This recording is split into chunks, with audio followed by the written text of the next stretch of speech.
Actualidade semanal en 140 segundos. PPDG. O Partido Popular de Galicia iniciou as presentacións dos seus candidatos ás vindeiras eleccións municipais, comenzando esta semana por Lugo con Ramón Carballo e Ourense con Jesús Vázquez, que concorrerá para revalidar a súa alcaldía.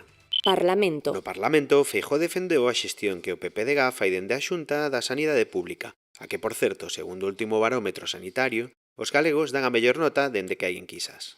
A pesares de ter menos diñeiro que nunca, a pesar de ter que pagar unha débeda súa de 2.000 millóns de euros que deixaron en pufos, abrimos 49 centros de saúde, señoría, durante esta legislatura anteriores, e agora vamos a abrir 20 novos centros máis de atención primaria. O benestar dos maiores e a dependencia tamén ocuparon parte da sesión de control. Feijóo afirmou que o goberno galego destina máis recursos que nunca e que dende 2009 o orzamento pasou dos 276 millóns aos 413 actuais.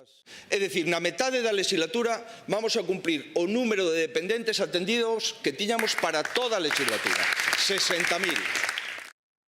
E o goberno galego continúa a traballar por actualizar o salario dos seus empregados.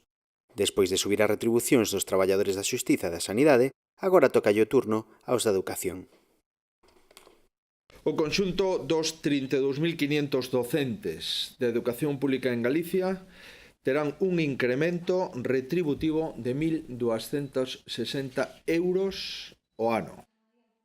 Ademais, Tellado referiuse á polémica compra de pisos a fins da Marea Atlántica con cartos do Concello coruñés. Dixeron que viñan a resenerar a política e ao final o que fixeron foi entregarlle 145.000 euros dos coruñeses a un membro do seu propio partido. Dixeron que viñan a facer novas políticas de vivenda e a parar os desafiuzamentos, e a única política de vivenda que fixo o goberno de Xulio Ferreiro ao longo destes 3 anos foi comprar 6 pisos. Unha compra que ademais agora declara ilegal e declara inválida o Consello Consultivo.